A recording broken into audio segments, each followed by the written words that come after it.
உள்ளே வர முடியலை. ஒரு வாழ்த்தரங்கம் நடக்கிறது. பொதுவாக எனக்கு தெரிஞ்சு 200 பேர் 300 பேரோடு நடக்கும். கிட்டத்தட்ட 4000 பேர் 5000 போடு ஒரு மாநாடு மாதிரி இந்த விழாவை பேரன்போடு நடத்துகிற 127 வட்ட கழக செயலாளர், 127 வார்டு மாமன்ற உறுப்பினர், மரியாதைக்குரிய தலைமையேற்றிருக்கக்கூடிய கோயம்பேடு பொன் லோகு அவர்களுக்கு பெரிய ஒரு நன்றியும் பாராட்டியும் உங்களுடைய கரகோஷத்துக்குடைய தெரிவித்து பாராட்டுகிறோம். ஏன்னா கொரோனா காலத்தில் அவருடைய பணி ரொம்ப தீவிரமான பணி. நிறைய மக்களுக்கு பார்த்துருப்பீங்க. ஒரே நேரத்தில் 15000 மக்களுக்கு இருக்கிற எல்லா பெருமக்களும். அதனால் முத்தமிழருடைய பிறந்த நாள், தமிழின் பிறந்த நாள், நம்முடைய தளபதியாருடைய பிறந்த நாள், தமிழர்களுடைய பிறந்த நாள். இந்த இடத்துல நீங்கள் கை தட்டியிருக்கணும். பரவாயில்ல, நீங்களா தட்டின மாதிரி மெய் செலுத்து கேட்குற மாதிரி நீ நினச்சிக்க. எங்களை மாதிரி ஆளுக்கு ஒரு நிமிஷம் நீங்கள் கை தட்டிட்டே இருக்கணும். அப்படி ஒரு நோய்க்கு நாங்கள் ஆளாயிருக்கோம். யாராவது கை தட்டலாம் எனக்கு படபடன் வேர்த்து கீழே விழுகிற அளவுக்கு சக்தி வலுவிழந்தவனாக இருக்கு. ரொம்ப அழகு. பல்வேறு பெருமைகளும் சிறப்புகளும் இருந்த, அதாவது எளிமையாக இருப்பார் தளபதி அவர்கள். எளிமையாக இருப்பார். அவர் குணத்தில் ரிச்சாக இருப்பார். அதான் முக்கியமான விஷயம். நான் நிரம்ப சொல்லும்போது சொன்னேன், பஸ்ஸில் போகும்போதெல்லாம் சர்வசாரமாக பெண்கள் வரும்போது, உங்கள் அப்பா விட்டு இடமா, ஏன்னா உங்கள் அப்பா விட்டு பஸ்ஸா, அடுத்த பஸ்ஸில் வா. நல்லா கவனிங்க. அடிக்கடி கண்டெக்டர் சொல்கிற வார்த்தை அதான் தான். அப்பா விட்டு பஸ் மாதிரி நினைச்ச நேரத்தில் ஏறுற பெண்களை சொல்கிற நேரத்தில் பெண்கள் தைரியமாக எங்கள் அப்பா விட்டு சொத்து தான், எங்கள் அப்பாவோடைய சொத்து தான் பஸ் அப்படின்னு சொல்கிற அளவுக்கு பெண்களுக்காக பேருந்து பார்த்தீங்களா. ஏன்னா எங்கள் கிராமத்தில் இன்னும் அந்த பேருந்தில் ஏறி நகரத்துக்கு வராதவங்களாம் சின்ன கிராமம். அதை மாற்றிடும். இந்த நிதிநிலை அறிக்கையில் ரொம்ப ஆச்சரியமான விஷயம், ரொம்ப அழகான விஷயம்லாம் இருக்கு. இறைவனே செய்த இயற்கை பிழை என்று ஒன்று உண்டு. இறைவனே செய்த இயற்கை பிழை. ஆணும் இல்லாமல் பெண்ணும் இல்லாமல் படைத்த அந்த திருநங்கைகளுக்காக அரசு பணி, ஊர்காவல் பணி, அவர்களுக்காக ஊக்கத்தொகை போன்ற அழகான விஷயங்களை இந்த நிதிநிலை அறிக்கையில் ஆண்கள் பெண்கள் மட்டுமல்ல மாற்று இனத்தவருக்கும் அதை செய்ய வேண்டும் என்ற நோக்கோடு நல்ல விஷயம் இதில் ஒரு குறிப்பிடும்படியான விஷயம். அதே போல நம்முடைய எம்எல்ஏ அவர்கள் சொன்ன மாதிரி தாய் தகப்பனை இழந்த அந்த குழந்தைகளுக்கு அருமையான கல்வி பணிக்கான திட்டங்களையும் கொண்டு வந்ததில் கூடுதல் சந்தோஷம். ஏன்னா பொதுவாக இவ்வளவு ஒரு இடத்துல பேசும்போது ஒரு பதட்ட நிலை இருக்கும். ஆனால் இங்கே பாருங்க, அவ்வளோ அமைதியா ரம்யமா. அப்போதான் அவன் அடுத்து பேசுறதுக்கு ஆசை. எவன் ஒருவன் புண்பட்டவனா அவன் தான் சார் பண்பட்டவனாக இந்த பூமியில் மாற முடியும். முத்தமிழறிஞர்கிட்ட சொல்லும்போது, என்ன உங்க பையனவே நீங்க அரசியல் கொண்டு வந்துட்டீங்க போது அவர் ஒரு வார்த்தை சொன்னார், நான் கொண்டு வரவில்லை தளபதியார் அவர்களே, நான் அரசியலுக்கு கொண்டு வரவில்லை. இந்திரா காந்தி அம்மா தான் என்னுடைய பையனை அரசியல் கொண்டு வந்தார். மீசா சட்டம் போட்டு உள்ள போய் அவ்வளவு புண்பட்டு இன்னும் அந்த தழும்பு இருக்கிற அளவுக்கு என் மகனை செதுக்கியது இந்திரா காந்தி அம்மா. பார்த்தீங்களா? அப்படி ஏன்னா அந்த மீசா சட்டம் அதெல்லாம் சொன்ன ரொம்ப நேரம் ஓடி. ஏன்னா என்னுடைய நேரத்தை பார்த்துக்கிட்டே நான் பேசுறேன். 20 நிமிஷத்துக்கு முடிக்கின்றக்கா. எல்லாரும் கேட்குதா? முதல்ல கேட்டுதான் முறைச்சு பார்க்குறீங்களா? சரி, நான் ஒரு ஆசையாக ஒரு விஷயத்தை சொல்லிட்டு உங்களை பார்ப்பேன். நீங்கள் பதிலுக்கு என்னை பார்க்கக்கூடாது. ரொம்ப வந்து பேசுறது இல்லை. இன்னைக்கு தான் ஒரு பெரிய சபையில் அது ஒரு உயர்ந்த மணி. இந்த இடத்துல நான் நன்றி சொல்றது நம்ம கழகத்துக்கு எதுக்காகனா, தலைவரை பற்றி படிக்கும்போது அவ்வளோ அழகழகான விஷயம், எவ்வளோ போராட்டம், எவ்வளோ வழிகள், இதெல்லாம் நாங்கள் பட்டிமன்றத்தில் பேசும்போது நல்ல தலைவரை பற்றி தெரிந்து கொள்வதற்கு எங்களுக்கு ஒரு வாய்ப்பு. அதுக்காகவும் நாங்கள் ஒரு பெரிய நன்றி சொல்லிடுவோம். இதெல்லாம் அடுத்த தலைமுறை இளைஞர்கள் படிக்க வேண்டும். நான் முந்தின நாள் கூட ஒரு இதில் சொல்லியிருந்தேன், இன்னைக்கு எவரெஸ்டாக உயர்ந்திருக்கிறார் என்றால் தளபதியார் அவர்கள் எவரெஸ்டாக உயர்ந்திருக்கிறார் என்றால் அவர் நெவர் ரெஸ்டாக உழைத்ததனால் எவரெஸ்டாக உயர்ந்திருக்கிறார் அப்படின்னு ஒரு வார்த்தை சொல்ல. திடீர்னு வந்துடவில்லை அப்படி சொல்ல.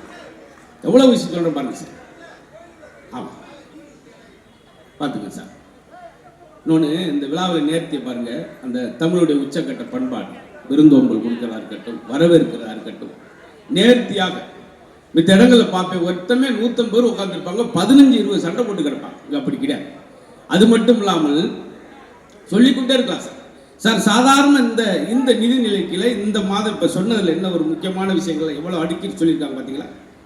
திருநங்கையில் சொன்னேன். அதுக்கடுத்து கட்டிட தொழிலாளர் கூட அவங்க இலவச பரிசோதனைக்கெல்லாம் அவங்களுக்கு ஊக்கத்தொகை. மேயராக இருக்கும்போது இந்த சாதாரண சென்னையை சிங்கார சென்னையாக மாற்றியதற்கு 19 பாலங்கள் கட்டி இப்படி ஆரம்பிச்சது அவங்க. இன்னைக்கு எல்லாரும் எளிமையாக சொல்லிடலாம். ஆனால் போராட்டங்களை தாண்டி இந்த வெற்றியை தொட்டு உண்மையிலே இந்த இடமே பாருங்க, பேர் பாருங்க, பொன் லோகு அழகான அந்த நலத்திட்டங்களுக்கு பேரெல்லாம் பாருங்களேன். தவப்புதல்வன், புதுமை பெண் திட்டம், நமக்கு நாமே திட்டம், இப்படி பேர் அமையணும் சார். சில பேருக்கு அவருக்கு சம்பந்தமெல்லாம் அமைஞ்சு. எங்க ஊர்ல ஒரு இடத்தோட உட்கார மாட்டேன், அவனுக்கு அமர்நாத்னு பேர். அமராத ஆளுக்கு அமர்நாத். மொத்தமே 4 பேர் சிரிச்சிருக்கீங்க. இந்த 4 பேர் தான் சிரிப்பீங்கன்னு தெரிஞ்சிருந்தா இதை நான் வாட்ஸ்அப்லேயே அனுப்பிச்சு விட்டு ஊர்லேயே இருந்துருப்பேன். மகிழ்ச்சி. இது எதுக்காகனா இந்த பிறந்த நாள் தான் நம்ம சந்தோஷத்தை அனுபவிக்க முடியும், மகிழ்ச்சி அனுபவிக்க முடியும். வெறுமனமே பிறந்த நாள் வச்சு நம்மளுடைய அமைச்சர் மாசையா அவர்கள் சொன்னது போல பேர் பாருங்க, மாசற்ற ஒரு மனிதருக்கு மாசு என்று பேர். இன்னைக்கு எங்களை மாதிரி எளிய பேச்சாளர்களை மேடை ஏற்றி பல்வேறு மேடைகளில் நீங்கள் எங்கள் தலைமை பற்றியும் எங்கள் கழகத்தை பற்றியும் கற்றுக்கொண்டு வந்து பேசுங்கள் அப்படின்னு சொல்லி கிட்டத்தட்ட ஒரு 200 பேச்சாளர் மேடையேறி பேசுவதற்கும் காரணம் இருக்கிறது எங்கள் மாசு சார். அவருக்கு இந்த இடத்துல பெரிய நன்றி சொல்லிக்கிறோம். அதே போல ரகுபதி சார் அவங்க கிராமங்களே போய் எங்களை பேச வச்சாங்க. இதெல்லாம் எதுக்காக சொல்றேன்னா, இன்னைக்கு தமிழ் உயிர்ப்போடு இருப்பதற்கு இந்த கழகம் தான் சார். அதான் ஒரு வார்த்தை சொன்னேன், முத்தமிழறிஞருடைய பிறந்த நாள் தமிழ் பிறந்த நாள். அவர் இல்லை என்றால் தமிழ் இன்று இருக்காது. எத்தனை தமிழ் அறிஞர்களுக்கும் தமிழ் சாதனையாளருக்கும் மணிமண்டபங்கள், அவங்களுக்கான நினைவிடங்கள் கட்டி அவங்களை போற்றக்கூடிய அமைப்பு வேற எந்த இதுலையும் இருக்காது சார். இன்ன வரைக்கும் போட்டி கொண்டு பாராட்டி கொண்டு இருக்கிற சார். இப்போ பட்டிமன்றங்கள் எத்தனை இடத்துல இருக்கு பார்த்தீங்களா, கருத்தரங்க எத்தனை இடம், தமிழ் சார்ந்த நிகழ்வுகள் தினந்தோறும் நடக்குதுன்னா அது திமுக களத்தை தவிர வேற வழியே இல்லை சார். அதனால்தான் சொல்றேன், பார்த்தீங்களா உண்மையிலே இப்போ ஒரு நடந்த ஒரு சம்பவம், அதையும் சொல்லிடுறேன். உள்ள வரும்போது ஒரு 2 பேர் செல்ஃபி எடுத்தாங்க. அது ரொம்ப ஆச்சரியம், எப்போ எடுப்பாங்க. இப்படி இந்த டேர்னிங்கில் திரும்ப குறுக்க ஒரு 3 பேர் செல்ஃபி எடுத்துட்டு என்ற ஒரு வார்த்தை கேட்டேன் சார். எனக்கு படவடன் வேர்த்துச்சு. நீங்கள் யாருன்னே அப்படின்னு பார்த்தீங்களா சார். நான் சொன்னேன் எல்ஐசி ஏசன்ட் தம்பி, இந்த பாலிசி பிடிக்கிறக்கா போய்கிட்டு கேட்பேன் எல்லா இடம் சார். மித்த விழாக்களை போய் கை கொடுத்துட்டு வர மாதிரி விழாலாம் சார். இது எத்தனை 3500 4000 பேர் நலத்திட்டங்கள் பெறாங்க. இது மாதிரி தினந்தோறும் சென்னையிலும் வெளியூர்களிலும் தினந்தோறும் நடந்துகிட்டு இருக்கு. ஏழை வாழைகள் பயன்பெறாங்க. இதுக்கு பேர் தான் பிறந்த நாள், இதுக்கு பேர் தான் வெற்றி விழா. இதனால தான் கொண்டாடுகிறார்கள் முதல்வரை. நம்ம யோசிக்க முடியாத விஷயம் சார். நான் இந்த பார்க்குறேன் 50,000 பெற்றோர் இழந்த குழந்தைகள் இருக்காங்க. அவங்க எங்கேயாவது பார்க்க முடியுமா சார்? அவனுக்குன்னு ஒரு சின்ன ஆசை. நாங்களாம் கிராமத்தில் பள்ளிக்கூடம் போட எப்படி போனோம்னா மதிய உணவுக்காக நாங்களாம் பள்ளிக்கூடமே போனோம் கிராமத்தில். ஆனால் இன்னைக்கு அந்த மாணவர் என்ன ஊக்கப்படுத்த காலை சிற்றுண்டியை இது வரைக்கும் யாருமே சிந்திக்காத ஒரு அற்புதமான விஷயத்தை யோசிச்சு எங்களை மாதிரி நாங்கள் கஷ்டப்படுற அந்த ஏழை மாணவர்களை பள்ளிக்கூடத்துக்கு எப்படி அழைச்சிட்டு வந்து உங்களை கல்வி தர முடியும் யோசிச்சு காலை சிற்றுண்டி இந்த இடத்துல நீங்கள் தயவுசு கை தட்டிருக்கு. இல்லாட்டி எனக்கு நைட்லாம் தூக்க வர எனக்கு என்னன்னா யோசிச்சு பாருங்க, ஒரு விழாவுக்கு போயிருந்தேன் சார். 2500 பேர் வந்துட்டாங்க. அங்க இருந்தவர் அந்த மாப்பிள்ளை, கல்யாண மாப்பிள்ளை 2500 காலி விழுந்துக்கிட்டே போறார். ஆச்சரியப்பட்டான், எதுக்கு எல்லாரும் காலி விழுந்தீங்க, அவ்வளவு மரியாதை இல்லைங்க, என் செருப்பையும் போட்டுக்கேன்னு தெரியல சார். அது மரியாதை சார். இங்க பெரியவர்கள்லாம் எம்எல்ஏக்கள் அமைச்சர்கள்லாம் சொல்லும்போது இந்த ஆண்டின் நிதிநிலை அறிக்கையில் எவ்வளவு அழகான விஷயங்கள் அப்படின்னு அடிக்கி சொல்லும்போது ஆச்சரியமா சார். தலைவருக்கு கட்டம் சரியில்லை என்று சொன்னவர்கள் மத்தியில் தன் திட்டங்களால் அதெல்லாம் வென்று காட்டியிருக்கிறார். விதியை மதியால் வெல்வோம் சொல்லுவாங்க, விதியை மதியால் வெல்வோம் பெரியவர்களாம் சொல்லுவாங்க. ஆனால் விதியை தன்னுடைய நிதியால், இன்று கொடுத்திருக்க நிதி அறிக்கையால் வென்றவர் தான் நம்மளுடைய கழகத்தை.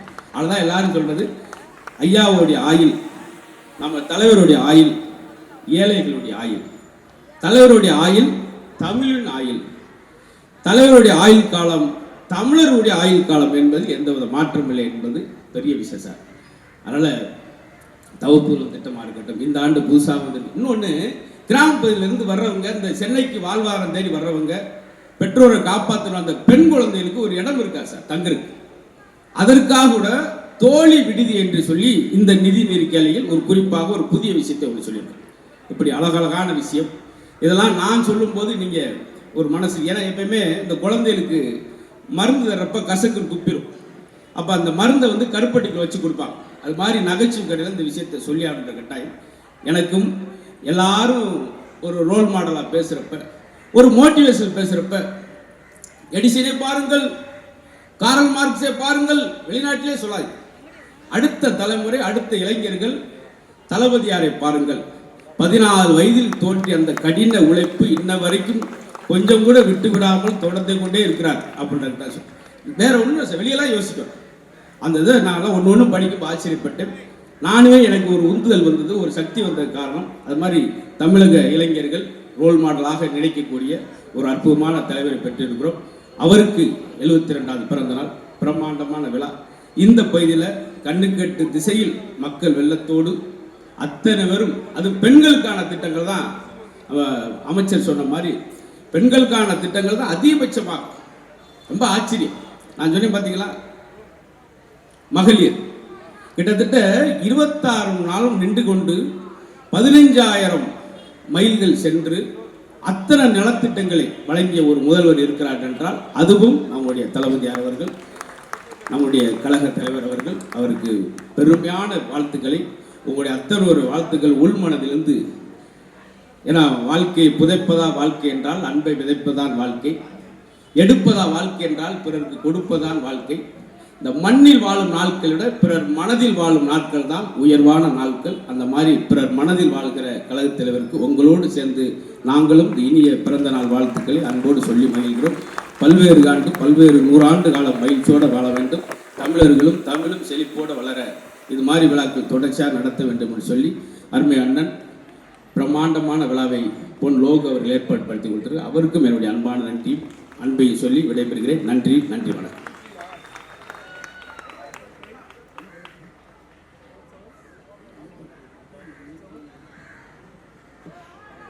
முன்னர் அண்ணன் சபாபதி மோகன் அவர்கள் உரையாற்றினார்.